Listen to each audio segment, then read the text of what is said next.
Je sais pas vous, mais moi je commence à plus en pouvoir de cette météo. Soi-disant, on en est à notre 5e canicule, sauf que je suis désolé, pour moi c'est canicule perpétuelle, c'est canicule tous les jours. Tout est sec, tout est cramé, tout est sec.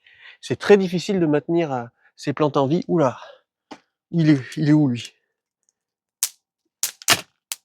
Allez hop, un de moins. Sans parler des moustiques. Là, ça fait que quelques jours où enfin les températures commencent à redescendre, mais là c'est pas possible quoi. Et puis bon, le truc c'est que non seulement il fait chaud, mais en plus il ne pleut pas, donc tout est sec, tout est cramé, il faut arroser en permanence. Et en plus de ça, il y a les moustiques. Non mais c'est vraiment une saison de dingue là. Je sais pas ce qui se passe, mais là ça devient, vraiment très difficile. Vivement la pluie, vivement l'hiver. J'ai jamais autant souhaité l'hiver de ma vie là. Là, je n'attends qu'une chose, c'est l'hiver.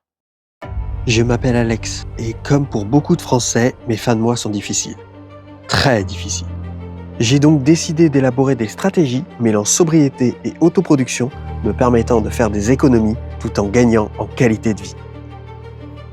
J'ai créé un potager vertical en permaculture, produisant beaucoup de légumes toute l'année, même pour une petite surface. Il couvre l'intégralité de nos besoins en fruits et en légumes, soit 1 400 € par personne, et nous permettant donc d'économiser à deux 2 800 € par an. Alors ça, c'est sur le papier. Faut pas oublier que faire un potager, ça entraîne également des frais, tels que l'eau, les graines. Pour le chauffage, j'utilise du bois que je récupère un peu partout, nous permettant d'économiser 670 € d'électricité par an par rapport à nos anciens chauffages électriques. De ce côté, nous avons le bois des palettes cassées que j'ai récupérées, et de l'autre côté, c'est le bois, jusqu'ici, des gens qui s'en débarrassent.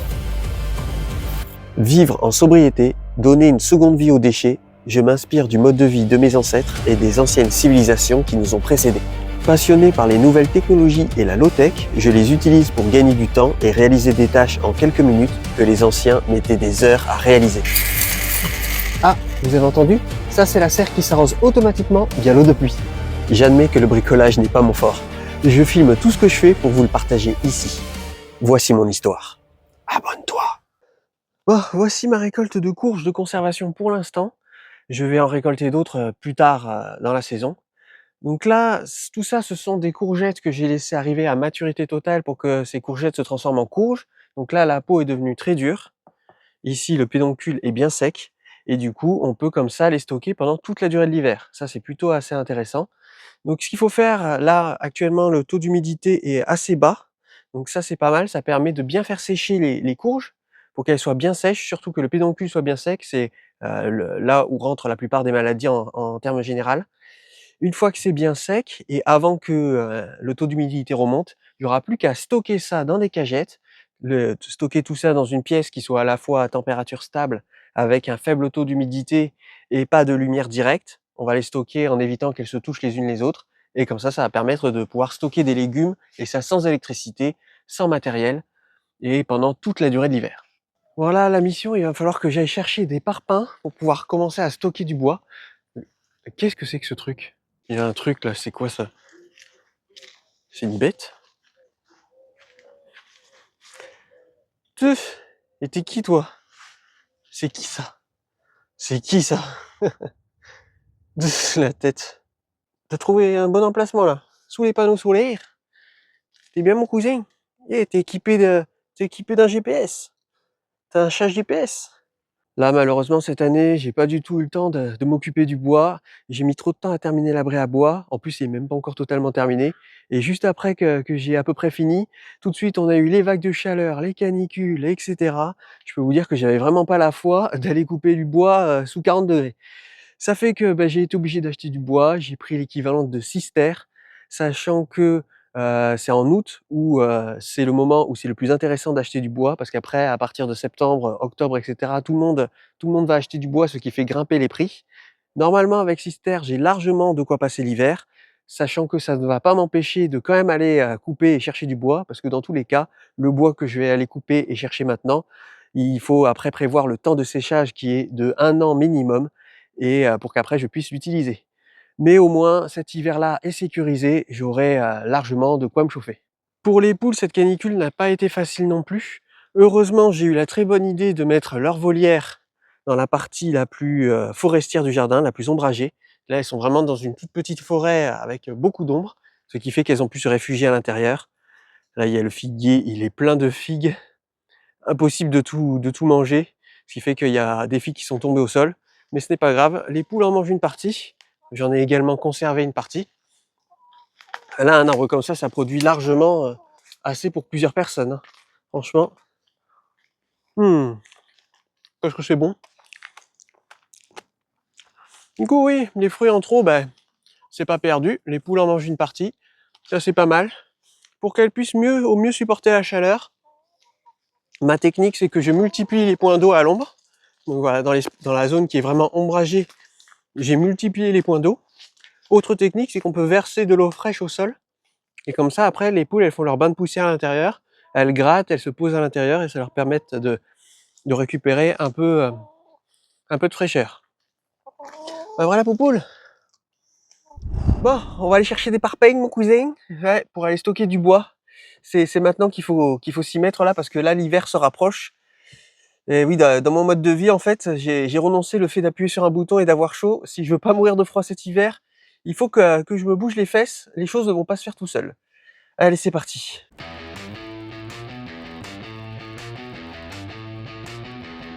Le réveil gueule, le ciel est rouge sang. Derrière la vitre, c'est l'enfer ardent. Je fais mine de rien, je tire le rideau. J'allume la clim, me fais une capsule expresso.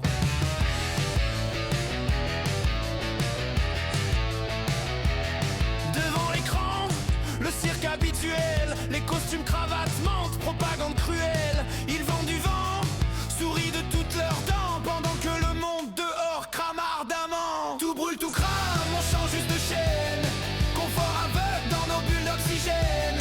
Le fric a gagné, la terre est un brasier. Consomme et crève, il n'y a plus rien à sauver. Ouais, le capitalisme a gagné.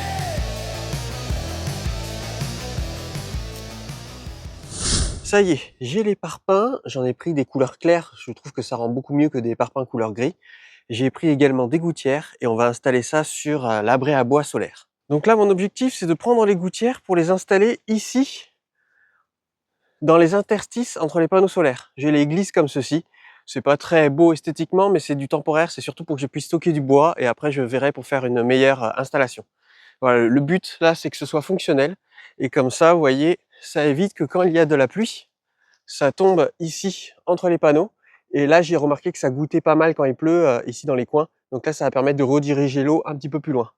Plus tard, je ferai ça mieux avec un système de récupération d'eau de pluie. Mais là, c'est juste que j'ai du bois à stocker et j'ai pas envie qu'il prenne la flotte. Allez, je le glisse comme ceci. Le micro-ondes sonne, un plat industriel. Plein de plastique, un goût artificiel. Devant une série où des gens vivent comme si de rien n'était. Pendant que dehors, les bêtes meurent calcinées. Je bosse sur l'ordinateur, les yeux complètement éclatés. Bouteille d'eau minérale, plastifiée, l'eau courante c'est terminé. Le robinet est vide, chaque année c'est la pénurie. Et dans le salon, ça pue encore l'incendie.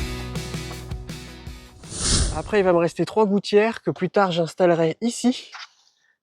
Comme ça va permettre à la fois de récupérer l'eau de pluie et à la fois de protéger le bois. Si jamais il y a de l'eau qui s'écoule là, avec le vent, ça pourra aller dans le bois. Là, ça va pouvoir tout retenir. J'ai souvent des commentaires de gens qui disent « Oui, mais ton jardin il est tout le temps en bordel. » C'est normal, je bricole tout le temps. Alors, on va tenter de déclouter ça et je vais récupérer la palette qui est là. Comme ça, au moins, j'aurai plus de commentaires du style « Ton jardin est en bordel. »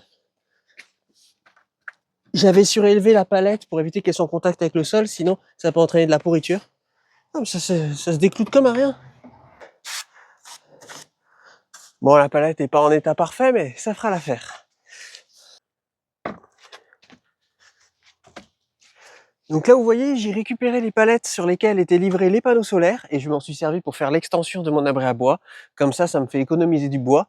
Et je les ai surélevés sur les parpaings qu'on est allé acheter tout à l'heure. Et comme ça permet d'éviter que les palettes soient directement en contact avec le sol. Ça permet de grandement prolonger leur durée de vie. Là, nous avons le bois que je me suis fait livrer, que j'ai protégé avec une bâche temporairement pour protéger contre la pluie. Vous voyez, il a un tout petit peu plu. Donc là, maintenant, ce qu'on va faire, c'est qu'on va le charger. On va le charger ici, sur le chariot. Et après, on va amener le chariot directement à l'abri à bois. Tout brûle, tout crame, on change juste de chaîne. Confort aveugle dans nos bulles d'oxygène. Le fric a gagné, la terre est un brasier. Consomme et crève, il n'y a plus rien à sauver. Ouais, le capitalisme a gagné.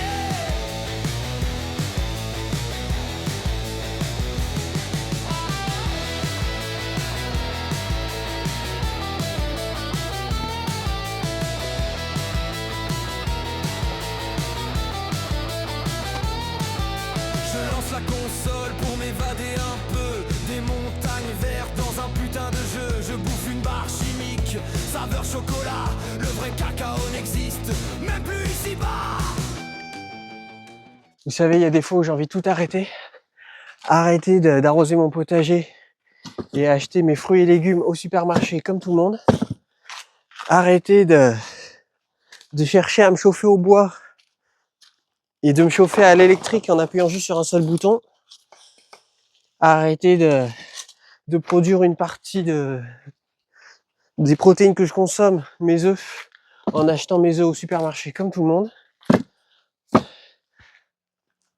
Arrêter de filtrer mon eau et d'acheter de temps en temps des bouteilles d'eau.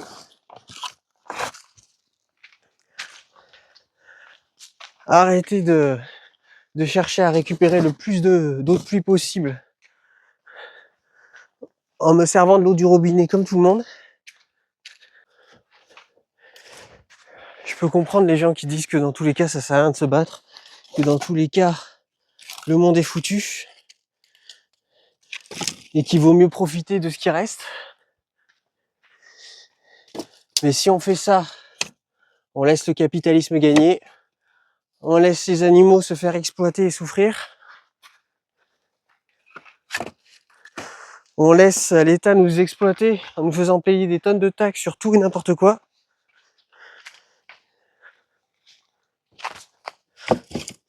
Pour des gens qui n'ont jamais travaillé de leur vie, ou que des postes pistonnés. Et ça, moi, je m'y refuse.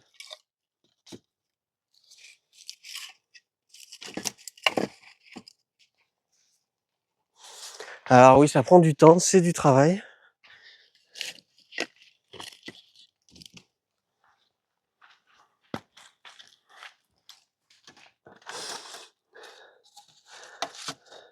Mais au moins, ce que je produis de mes mains, je ne paye pas de TVA dessus.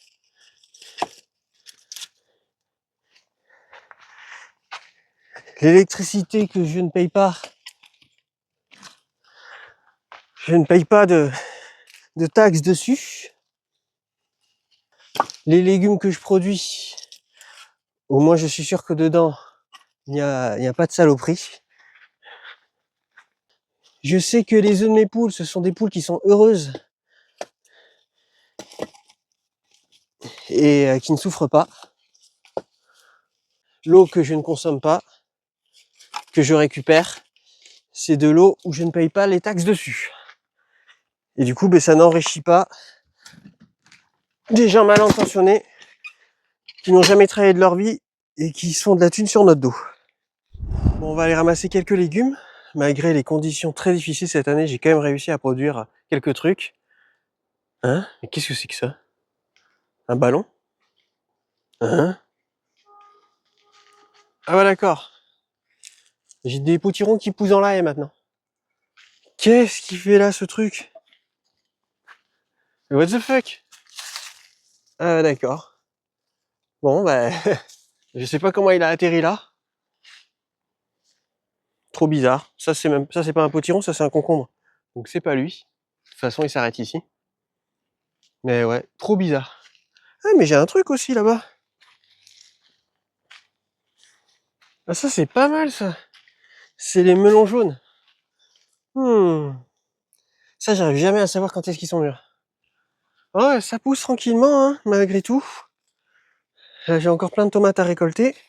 Plein de piments. Là, ils sont rouges. Je vais pouvoir les récolter. Donc là, il va falloir les faire sécher, tout ça. Toutes ces tomates ananas, il va falloir que je récupère les graines. C'est quand même assez intéressant comme culture. Puis elles sont vraiment délicieuses. Hop. Je les récolte même un peu tard.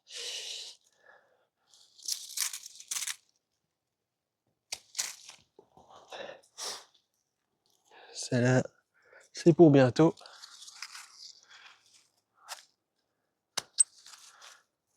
Hop. Putain, la tête qu'elle a celle-là, c'est trop drôle. Voilà, les pieds de tomates cerises, ils tirent la tronche. Hein. Oh, par contre, les melons, ils sont mastoc. Ils sont pas encore tout à fait mûrs.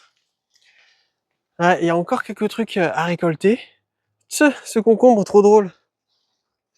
Il s'est retrouvé coincé, il a poussé à l'intérieur de la ficelle. Ah, ça va être compliqué de le sortir maintenant. Il y a encore 3 tonnes de concombres, j'ai même pas fini ceux qu'on avait récoltés la dernière fois. Il y a de la tomate. Il y a quelques trucs. Là, ces piments-là, ils sont magnifiques. Franchement, j'aime trop. Donc, ils deviennent bien rouges, on dirait, à maturité totale. Là, je vais pouvoir récolter pas mal de piments. On va récolter ces tomates. Ça, je crois que c'est des Black Beauty.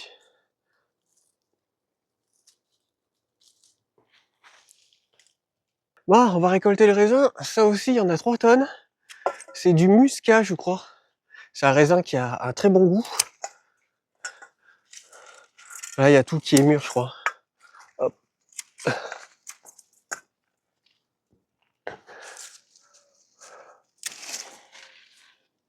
Il y a des grappes de partout.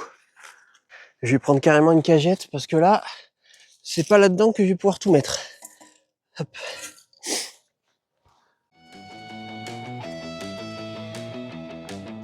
Le soir est arrivé, je me fais livrer mon plat.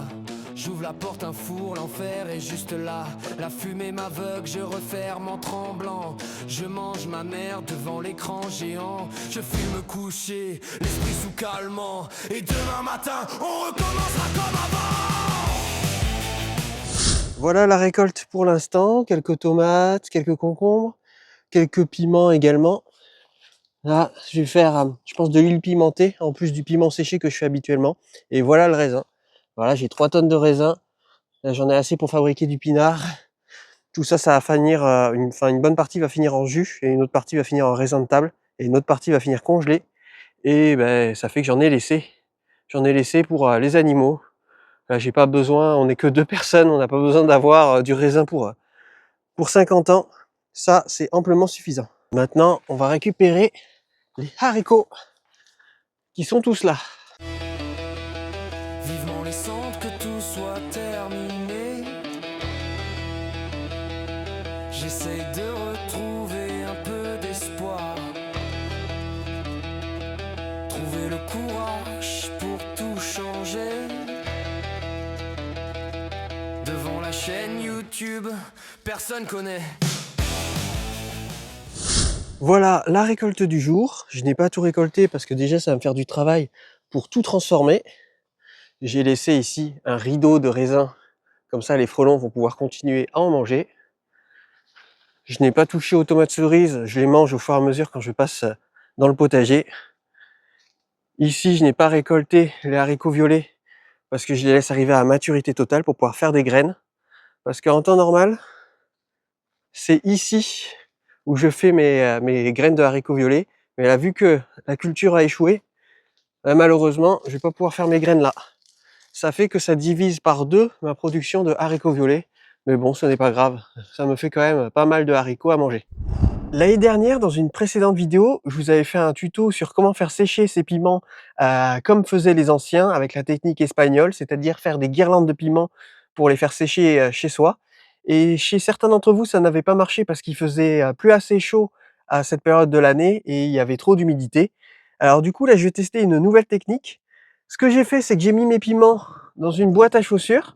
Voilà, une boîte à chaussures pour pouvoir protéger les piments contre les rayons du soleil. Je les répartis, bon là ils sont tous collés les uns aux autres parce que je penche la boîte à chaussures, mais je les répartis uniformément sur le plateau de la boîte à chaussures. La boîte à chaussures, il y a un trou pour pouvoir évacuer l'humidité, pour pouvoir ventiler tout ça. Et du coup, ce que je vais faire, c'est que je vais laisser la boîte à chaussures dans la voiture. Dans la voiture, il fait une chaleur pas possible. En plus, moi, j'ai pas de carport et dans mon garage, j'ai pas de place. Donc du coup, je peux pas garer la voiture à l'ombre. Donc tant qu'à faire, la voiture est garée en plein soleil. Je laisse la boîte à chaussures dans la voiture avec les piments bien espacés les uns les autres. Et normalement, ça devrait faire l'effet d'un séchoir à légumes. En tout cas, c'est fort possible que ça marche parce que des fois, je laisse des objets en plastique, par exemple, sur le tableau de bord et après, je les retrouve fondus. J'ai même mes lunettes de soleil pour pouvoir conduire qui sont en partie fondues. Donc franchement, il y a des chances que ça marche. Vous voyez, le plus important, c'est de protéger les piments, les légumes contre les rayonnements du soleil direct. C'est également d'éviter qu'il y ait de l'humidité pour éviter qu'ils pourrissent. Donc là, il y a un petit trou pour pouvoir ventiler l'intérieur de la boîte à chaussures et également d'éviter qu'ils se touchent les uns les autres. Donc là, maintenant, je mets le couvercle et on va bien voir ce que ça va donner. Je vous donnerai des nouvelles de cette expérience. Désolé si la semaine dernière, je n'ai pas sorti de vidéo, mais là, j'étais vraiment à bout.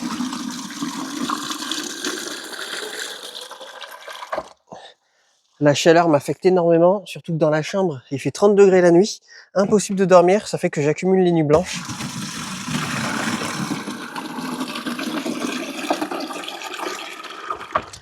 Là, on a eu une petite accalmie, ça m'a permis de me reposer. Et puis là, en ce moment, je travaille à fond sur le futur gros projet sur la chaîne. Consiste à sauver une forêt de Gironde. J'ai eu pas mal de péripéties. La prochaine vidéo sera, je pense, exclusivement que sur ce sujet-là. Pour vous donner des nouvelles de où en est ce fameux projet. J'ai plein de choses à vous raconter. Mais en tout cas, si je veux être dans les temps et que je veux que le premier épisode arrive en septembre, là actuellement, il faut que je bosse à fond sur ce projet.